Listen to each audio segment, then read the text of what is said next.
जय श्री कृष्णा। आज बात करते हैं विष्णु जी के 10 अवतारों की और उनसे मिलने वाली शिक्षाओं की। आप पूरी स्टोरी जरूर सुनिएगा, बहुत अच्छी हैं। हर अवतार के बारे में पूरा पूरा बताएंगे आपको। सुनिए। पृथ्वी में जो जीवन शुरू हुआ वह जीवन शुरू हुआ पानी से, समुद्र में। और किससे हुआ? एक बहुत बड़ा राक्षस था, वह बहुत शक्तिशाली था जिसका नाम था हिरण्याक्ष। समुद्र मंथन तो सुना ही होगा आपने। तो समुद्र मंथन में एक तरफ खड़े थे देव, सारे देव, और दूसरी तरफ सारे असुर। तो त्रेता युग के 3 अवतारों में सबसे पहले जो आते हैं वह है वामन अवतार। कौन है वामन अवतार? प्रहलाद के ही वंश से हिरण्याक्ष और हिरण्यकशिपु के ही वंश से एक और असुर राजा थे जिनका नाम था राजा बलि। पिनाका धनुष जो कि उनको दिया था खुद महादेव ने, वो पिनाका धनुष लेकर गए थे राजा जनक के पास। राजा जनक कौन है? मर्यादा में रह के आप युद्ध उनके साथ जीत सकते हैं।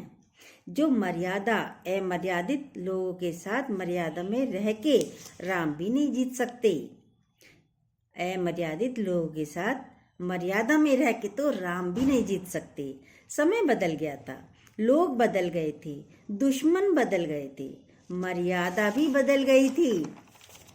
कृष्ण जिस काल में आए थे उस समय मर्यादा में रहकर युद्ध जीत पाना असंभव था।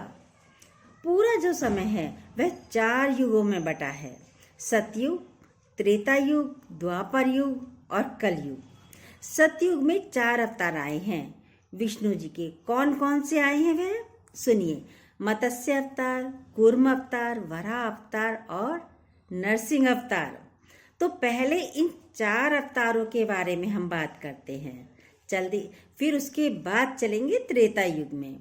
तो पृथ्वी में जो जीवन शुरू हुआ वह जीवन शुरू हुआ पानी से, समुद्र में। और किससे हुआ? मछली से। 10 अवतारों के जो 9 अवतार जो आ चुके हैं, वो पहला अवतार है सतयुग का मत्स्य अवतार। मत्स्य मतलब मछली। मत्स्य अवतार की छोटी सी कहानी है। एक राजा थे जो एक दिन प्रार्थना कर रहे थे नदी में, और उनको एक छोटी सी मछली दिखी। तो मछली उनके पास आई। जब उन्होंने हाथ में पानी लिया तो हाथ में ही मछली आ गई, पानी के साथ आ गई मछली। और मछली ने कहा, हे राजन, मेरी मदद कीजिए। इस नदी में जो इतनी बड़ी बड़ी मछलियां हैं वो मुझे खा जाएंगी, आप मुझे बचा लीजिए। राजा को उस पर दया आ गई। राजा उस मछली को अपने साथ घर ले आए और घर लाकर एक छोटे से पॉट में मछली को पानी के साथ रख दिया।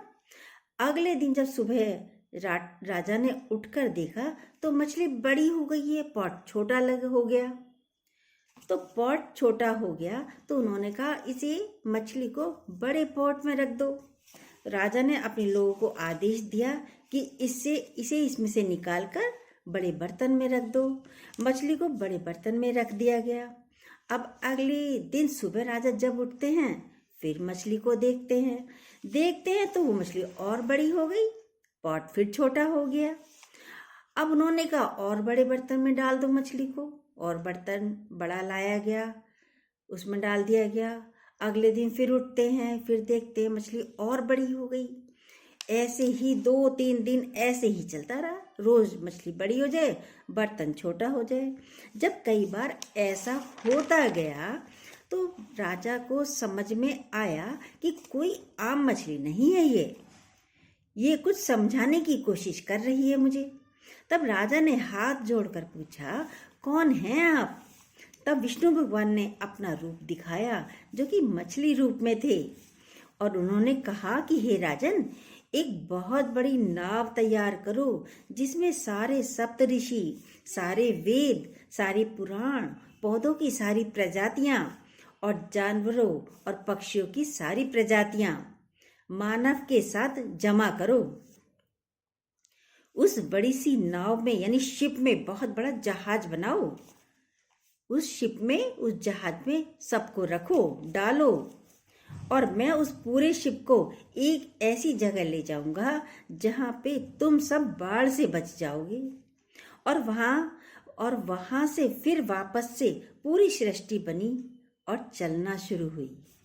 तो मत्स्य अवतार ने जो किया वही काम है प्रिजर्व का, क्योंकि वो चाहते थे कि मानव के पास हमेशा ज्ञान की रोशनी बची रहे। तो ये कहानी थी मत्स्य अवतार की। अब चलते हैं दूसरे अवतार में, समुद्र मंथन। तो सुना ही होगा आपने। तो समुद्र मंथन में एक तरफ खड़े थे सारे देव और दूसरी तरफ खड़े थे सारे असुर।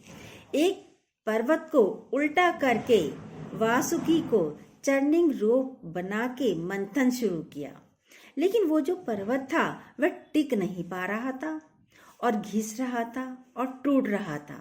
तो मंथन ठीक से नहीं हो पा रहा था। तो विष्णु जी का दूसरा अवतार हुआ, जिसको कहा गया कूर्म अवतार, यानी कछुए के शेप में, कछुए का अवतार। वह बहुत बड़ा कछुआ बनकर आए, पानी के अंदर जमीन पर अपना पैर टिकाया और देवों और असुरों को कहा कि उनकी पीठ पे रखकर इस मंथन का कार्य आगे ले जाया जाए।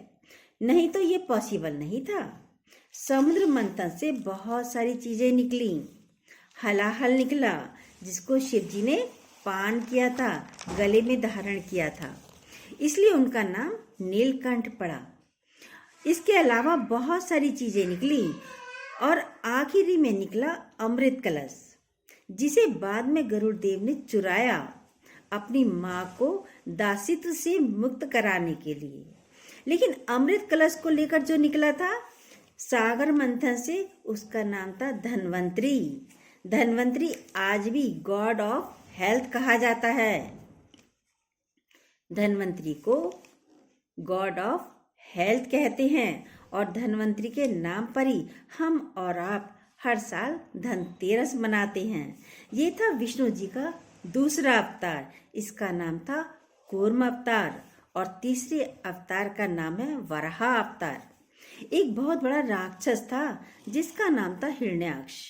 हिरण्याक्ष ने पूरी पृथ्वी को उसके एक शीर्ष से उठाकर क्षीर सागर में डुबो दिया और त्राहिमाम मच गया। जब जाकर विष्णु जी के पास सारे देव पहुंचे कि सृष्टि को बचाइए, आप है प्रिजर्व, आप है पालनहार।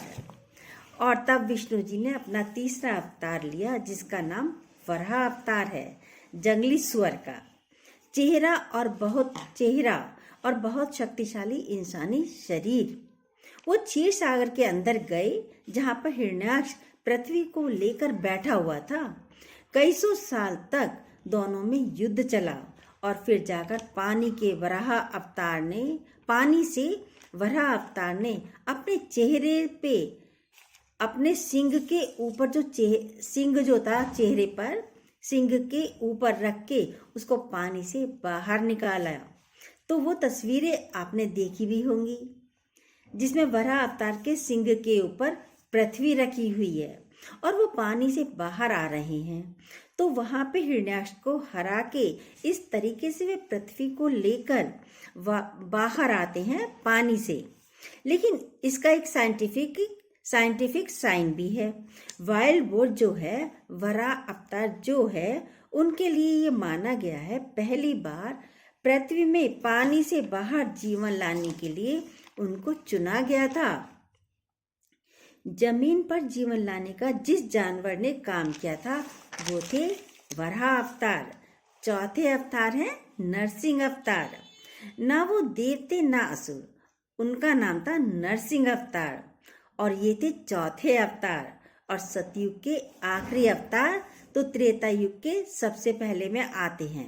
ये चार हो गए सतयुग के अवतार। अब आते हैं त्रेता युग के सबसे पहले अवतार, वो हैं वामन अवतार। कौन है वामन अवतार? आपने हिरण्याक्ष और हिरण्यकशिपु की कहानी तो सुनी होगी, प्रहलाद का भी नाम सुना होगा। ये सब एक ही वंश के लोग हैं, असुर हैं, लेकिन हर असुर बुरा भी नहीं होता। जैसे कि प्रहलाद एक अच्छा असुर था, वैसे ही प्रहलाद के ही वंश के हिरण्याक्ष और हिरण्यकशिपु के ही वंश से एक और राजा आते हैं जिनका नाम था राजा बलि। पराक्रमी था, शक्तिशाली था और यज्ञ करके अपनी तपस्या से उसने पूरे ब्रह्मांड को जीत लिया था। एक रोज जब वह यज्ञ में बैठा हुआ था तो एक वामन, एक छोटी सी हाइट का एक ब्राह्मण आया और उस समय ये माना जाता है कि ब्राह्मण जो मांगेंगे तो उनको देना है। ये पराक्रमी भी था, दयालु भी था बलि। तो जब वामन की बारी आई, राजा बलि उनके पास गए और बोले, मांगो, क्या मांगना चाहते हो? तो वामन अवतार ने बोला कि मुझे 3 पग जमीन चाहिए, बस मैं अपने 3 पग से जो नाप लूंगा वो मेरा। तो राजा बलि ने कहा, ठीक है, तो तुम चुन लो, तुमको 3 पग जमीन कौन सी चाहिए तो मैं तुम्हें दे दूंगा। और तब वामन अवतार ने अपना आकार बढ़ाना शुरू किया। वो इतने बड़े हो गए कि 2 पग में उन्होंने पूरा ब्रह्मांड नाप लिया। अभी भी 1 पग रखना बाकी रह गया था और 2 पग में राजा बलि दरिद्र हो गए थे। उसका सब कुछ चला गया था, गरीब हो गए थे, कुछ नहीं बचा उनके पास। और तब इतने बड़े विशाल वामन अवतार ने बोला, मैंने 2 पग में तो पूरा ब्रह्मांड नाप लिया, तीसरा पैर कहाँ रखूं? तीसरा पैर अब मैं कहाँ रखूं? जो इकलौती चीज बची थी राजा बलि के पास, वो था राजा बलि का शरीर। राजा बलि ने बोला कि आप तीसरा पांव मेरे सर पर रखिए। इस बात से खुश होकर राजा बलि ने बोला कि आप तीसरा पांव मेरे सर पर रखिए। इस बात से खुश होकर वामन अवतार ने राजा बलि के सर पे अपना तीसरा पांव रखा और राजा बलि धंसते चले गए पाताल लोक में। आज भी माना जाता है कि राजा बलि पाताल लोक के राजा हैं। 7 चिरंजीवियों में एक चिरंजीवी राजा बलि हैं। बाकी हनुमान, परशुराम, वेदव्यास, कृपाचार्य, अश्वत्थामा और विभीषण और 7वें राजा बलि। तो ये 7 चिरंजीवी हैं, जिनमें से एक वामन अवतार से हैं। उनका नाम राजा बलि है, लेकिन इन 7 नामों में मैंने एक और नाम लिया, वो नाम है परशुराम। परशुराम है त्रेता युग के अगले अवतार, जिन्होंने क्रोध में अपना फरसा उठाया था और शिव जी के बहुत बड़े उपासक थे, शिव जी के बहुत बड़े भक्त थे और उन्होंने ये प्रण लिया था कि मैं 21 बार क्षत्रिय विहीन कर दूंगा इस पृथ्वी को, क्योंकि कुछ क्षत्रियों ने उनके पिता का वध कर दिया था। जब करने के बाद पिनाका धनुष जो कि उनको दिया था, खुद महादेव ने वो पिनाका धनुष लेकर गए थे राजा जनक के पास। राजा जनक हैं सीता के पिता, जिनकी वजह से सीता का नाम पड़ा जानकी।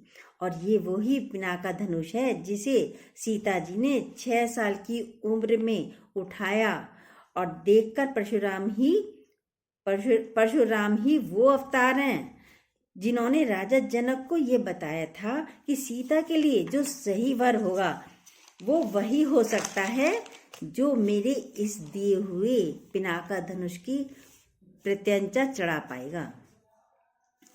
वही स्वयंवर में सीता का वर बनने के लायक होगा। और उसके बाद बहुत साल बीतने के बाद वो शख्स, वो महापुरुष जिसने आके उस धनुष पर प्रत्यंचा चढ़ाने की कोशिश में जिनके हाथों से वो धनुष टूट गया था, वो थे विष्णु जी अगले अवतार। मतलब एक अवतार ने बताया कौन है इस लायक जो सीता का वर बनेगा। मतलब परशुराम जी ने बताया श्री राम जी के लिए और उसके बाद अगला अवतार श्री राम का हुआ। आप देखिए जितनी बार भी विष्णु जी ने अवतार लिए हैं अभी तक, जो मैं आपको सब बता रही हूँ, हर बार वह मानव जाति की भलाई के लिए ही आते हैं। चाहे वो मत्स्य अवतार बनकर आए, चाहे वे और वेदों और पुराणों इंसानों को बचाया मत्स्य अवतार में, चाहे सागर मंथन के लिए आए जिसके कारण आज भी पृथ्वी चल रही है, चाहे नरसिंह बन के आए, चाहे परशुराम बन के आए, या बनकर आए श्री राम। तो जब वो राम बन के आए तो उनका लक्ष्य था रावण का वध करना। यहाँ खत्म होता है त्रेता युग। अब चलते हैं द्वापर युग की ओर। द्वापर युग को द्वापर इसलिए कहा जाता है कि विष्णु जी के 2 अवतार हुए, तीसरे युग में आए थे। विष्णु जी के 2 अवतार तीसरे युग में आए थे, जिसका नाम है द्वापर युग।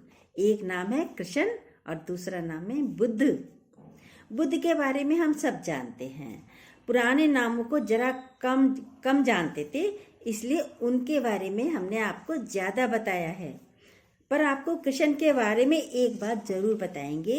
ये समझिए कि विष्णु जो कि राम भी थे और कृष्ण भी, वो द्वापर युग में आते आते वापस राम बनकर ही क्यों नहीं आ गए? राम बनकर ही क्यों नहीं आए? उन्होंने कृष्ण का रूप क्यों लिया? इसलिए कि हमारे भगवान भी हमको यही समझाने की कोशिश कर रहे हैं कि समय के साथ आपको अपने आप में परिवर्तन करना ही पड़ेगा। जो लोग समय के साथ परिवर्तित नहीं होते हैं वो खत्म हो जाते हैं। विष्णु जो त्रेता युग में राम थे, उससे पहले परशुराम थे, वो द्वापर युग में राम या परशुराम बनकर नहीं आए, बल्कि कृष्ण बन के आए। क्योंकि समय बदल गया था, लोग बदल गए थे, दुश्मन बदल गए थे और मर्यादा भी बदल गई थी। इसलिए राम जो हैं उनके लिए आप मर्यादा पुरुषोत्तम राम बोलते हैं। लेकिन कृष्ण जिस काल में आए थे उस समय मर्यादा में रहकर युद्ध को जीत पाना मुश्किल था। मर्यादा में रह के आप युद्ध उनके साथ नहीं जीत सकते थे। अमर्यादित लोगों के साथ मर्यादा में रह के राम भी युद्ध नहीं जीत सकते थे। इसलिए विष्णु राम का रूप न लेकर कृष्ण का रूप लेकर आए इस बार। गौतम बुद्ध सिद्धार्थ के बारे में आपको पता ही है।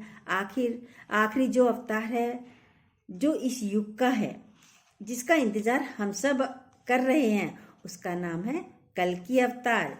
कल्कि अवतार के बारे में आजकल बहुत बातें हो रही हैं, चर्चा हो रही है, संभल से लेकर और फिल्मों तक।